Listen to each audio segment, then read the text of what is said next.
Hello प्यारे बच्चों, नमस्कार बच्चों। मैं नरेंद्र कुमार, आपका पॉलिटिकल साइंस का अध्यापक। आज आपको इस वीडियो में जो हमारी 11वीं क्लास की पाठ्य पुस्तक भारतीय संविधान सिद्धांत और व्यवहार, इसका चौथा अध्याय कार्यपालिका, तो उसके बारे में चर्चा करेंगे।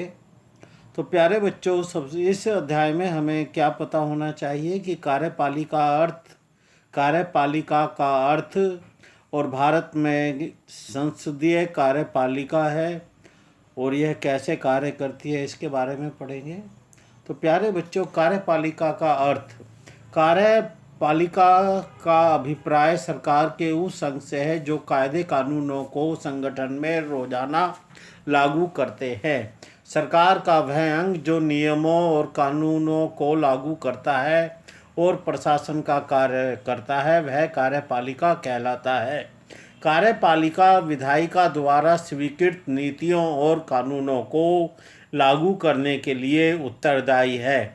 कार्यपालिका में केवल राष्ट्रपति, प्रधानमंत्री या मंत्री ही नहीं होते, अपितु उसके अंदर पूरा प्रशासनिक ढांचा, जिसमें सिविल सर्विस के सदस्य यानी जो आईएएस वगैरह होते, आईएएस और आईपीएस, और जो पीसीएस के जो एम्प्लॉय होते हैं, कर्मचारी होते हैं, वो भी आते हैं। राजनीतिक कार्यपालिका में सरकार के प्रधान और उनके मंत्रियों को सम्मिलित किया जाता है। ये सरकार की सभी नीतियों के लिए उत्तरदायी होते हैं। स्थायी कार्यपालिका में जो लोग रोज के प्रशासन के लिए उत्तरदायी होते हैं, उनको सम्मिलित किया जाता है। अमेरिका में अध्यक्षात्मक व्यवस्था है और कार्यकारी शक्तियां राष्ट्रपति के पास होती हैं। भारत में संसदीय कार्यपालिका है। हमारे संविधान निर्माता यह चाहते थे कि सरकार ऐसी हो जो जनता की अपेक्षाओं के प्रति संवेदनशील और उत्तरदायी हो। ऐसा केवल संसदीय कार्यपालिका में ही संभव था। अध्यक्षात्मक कार्यपालिका क्योंकि राष्ट्रपति की शक्तियों पर बहुत अधिक बल देती है, इससे व्यक्ति पूजा का खतरा बना रहता है। संविधान निर्माता एक ऐसी सरकार चाहते थे जिसमें एक शक्तिशाली कार्यपालिका तो हो, लेकिन साथ साथ उसमें व्यक्ति पूजा पर पर्याप्त अंकुश लगे हों। संसदीय व्यवस्था में कार्यपालिका विधायिका या जनता के प्रति उत्तरदायी होती है और विधायिका द्वारा नियंत्रित भी होती है। इसलिए संविधान में राष्ट्रीय और प्रांतीय दोनों ही स्तरों पर संसदीय कार्यपालिका की व्यवस्था को स्वीकार किया गया। प्यारे बच्चों, जो देश की जो राष्ट्र की कार्यपालिका है वह संसद के प्रति उत्तरदायी होती है, जबकि किसी भी राज्य की जो कार्यपालिका है वह उस राज्य की विधानसभा और विधान परिषद के प्रति उत्तरदायी होती है। विधान परिषद भारत में केवल 9 ही राज्यों में है बेटा, जबकि विधानसभा सभी राज्यों में है। सभी राज्यों और अधिकतर केंद्र शासित प्रदेशों में विधानसभा है। तो वहाँ की सरकार जो होती है बेटा, वो विधानसभा के प्रति उत्तरदायी होती है। भारत में इस व्यवस्था में राष्ट्रपति औपचारिक प्रधान होता है तथा प्रधानमंत्री और मंत्रिपरिषद राष्ट्रीय स्तर पर सरकार चलाते हैं। राज्यों के स्तर पर राज्यपाल, मुख्यमंत्री और मंत्रिपरिषद मिलकर कार्यपालिका बनाते हैं। राष्ट्रपति की शक्ति और उसकी भारत में स्थिति। बेटा, भारत में राष्ट्रपति एक औपचारिक प्रधान है। राष्ट्रपति को हालांकि बहुत सी कार्यकारी, विधायी यानी कानून बनाना, कानूनी और आपात शक्तियां प्राप्त हैं, परंतु वह इन सभी शक्तियों का प्रयोग मंत्रिपरिषद की सलाह पर करता है। राष्ट्रपति के विशेषाधिकार संवैधानिक रूप से राष्ट्रपति को सभी महत्वपूर्ण मुद्दों और मंत्रिपरिषद की कार्यवाही के बारे में सूचना प्राप्त करने का अधिकार है। सदनों को वह संसद द्वारा संसद के दोनों सदनों द्वारा पास विधेयक को पुनर्विचार के लिए लौटा सकता है। यानी कि राज्यसभा और लोकसभा अगर किसी विधेयक या प्रस्ताव को पास करते हैं और उस पर हस्ताक्षर के लिए राष्ट्रपति के पास भेजते हैं, तो बेटा अगर राष्ट्रपति उन प्रस्ताव या विधेयक से असहमत हो तो वह उनको सदन के पास पुनर्विचार के लिए लौटा सकता है। वह अपनी वीटो शक्ति का प्रयोग करके संसद द्वारा पारित विधेयकों को स्वीकृति देने में विलंब कर सकता है। चुनाव के बाद कई नेताओं के दावे की स्थिति में चुनाव के पश्चात सरकार बनाने के लिए यदि एक से अधिक नेता दावा करते हैं तो उस स्थिति में राष्ट्रपति निर्णय करता है कि कौन प्रधानमंत्री बनेगा। अब प्रश्न यह उठता है कि हमारे देश में राष्ट्रपति पद की आवश्यकता क्यों है और संसदीय व्यवस्था में समर्थन न रहने पर मंत्रिपरिषद को कभी भी हटाया जा सकता है। ऐसे समय में एक ऐसे राष्ट्र प्रमुख की आवश्यकता पड़ती है जिसका कार्यकाल स्थायी हो, जो सांकेतिक रूप से पूरे देश का प्रतिनिधित्व कर सके। राष्ट्रपति की अनुपस्थिति में उपराष्ट्रपति इन सभी कार्यों को करते हैं। भारत के उपराष्ट्रपति 5 वर्ष के लिए चुने जाते हैं। जिस तरह राष्ट्रपति को चुना जाता है उसी प्रकार उपराष्ट्रपति को भी राज्यसभा और लोकसभा के सदस्यों द्वारा ही चुना जाता है।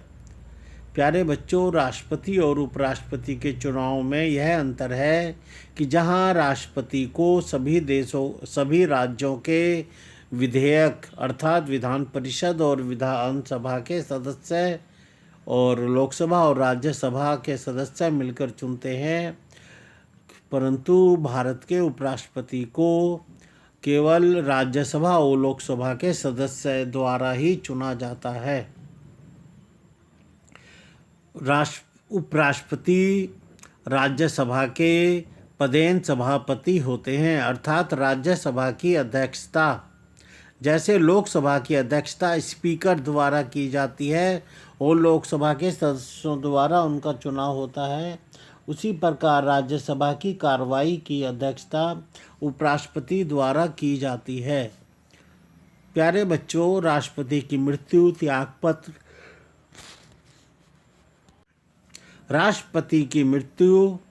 त्यागपत्र और महाभियोग द्वारा राष्ट्रपति को हटाए जाने की स्थिति में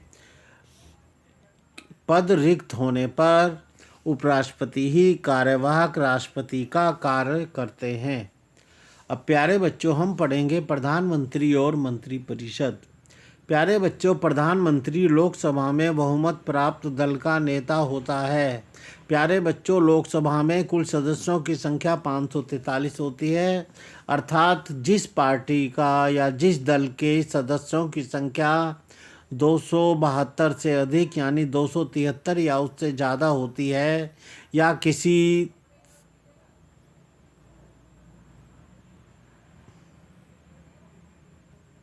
गठबंधन का नेता जिसकी सदस्य संख्या 273 या 273 से अधिक होता है, उसका नेता ही प्रधानमंत्री बनता है। जैसे ही वह नेता बहुमत खो देता है तो उसे अपने पद से त्यागपत्र देना पड़ता है। प्रधानमंत्री मंत्रिपरिषद का प्रधान ही तय करता है कि उसके मंत्रिपरिषद में कौन लोग मंत्री होंगे, अर्थात प्यारे बच्चों, प्रधानमंत्री मंत्रिपरिषद का प्रधान होता है। अतः उसे तय करने का अधिकार है कि मंत्रिपरिषद में कौन से सदस्य रहेंगे और कौन नहीं होंगे। प्रधानमंत्री ही विभिन्न मंत्रियों के पद, स्तर और मंत्रालयों का विभाजन करता है। इस कारण वह मंत्रिपरिषद का प्रधान भी होता है। प्रधानमंत्री सभी मंत्रियों के लिए सदन का सदस्य होना। प्रधानमंत्री और सभी मंत्रियों के लिए यह अनिवार्य है कि वह राज्यसभा या लोकसभा में से किसी एक सदन के सदस्य अवश्य हों। संसद का सदस्य होते हुए बिना यदि कोई व्यक्ति मंत्री या प्रधानमंत्री बन जाता है तो उन्हें 6 महीने के अंदर अंदर संसद के किसी भी सदन का सदस्य बनना अनिवार्य होता है। प्यारे बच्चों, सन 1989 के पश्चात भारतीय राजनीति में प्रधानमंत्री पद की शक्तियों में निम्नलिखित बदलाव आए हैं। प्रधानमंत्री के चयन में राष्ट्रपति की भूमिका बढ़ी है।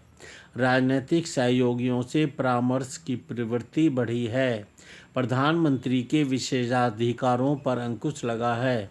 प्यारे बच्चों, 2019 2014 और 1989 के मध्य अधिकतर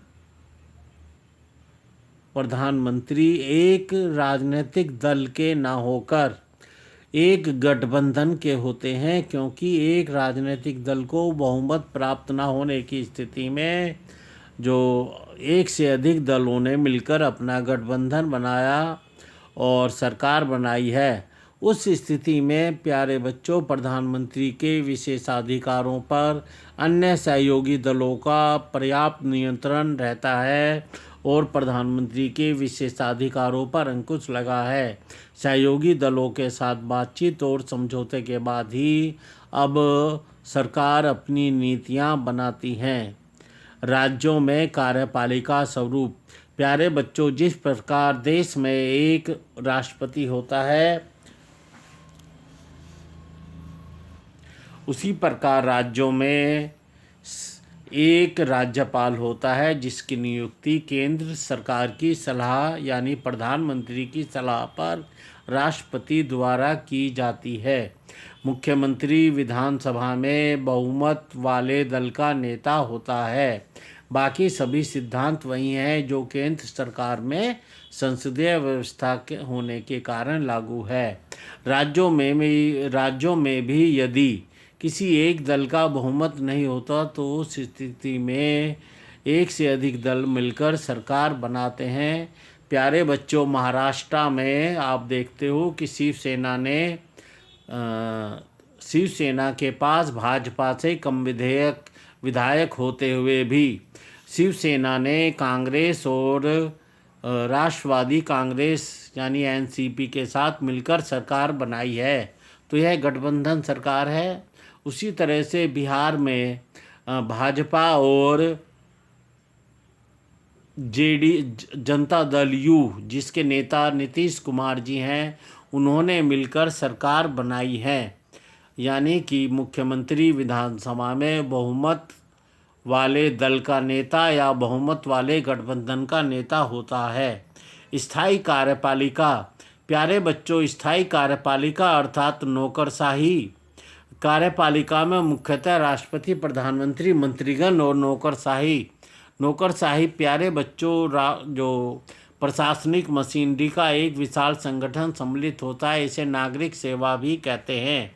नौकरशाही में सरकार के स्थायी कर्मचारी के रूप में कार्य करने वाले प्रशिक्षित और प्रवीण यानी कि चतुर कुशल अधिकारी नीतियों को बनाने में, उन्हें लागू करने में मंत्रियों का सहयोग करते हैं।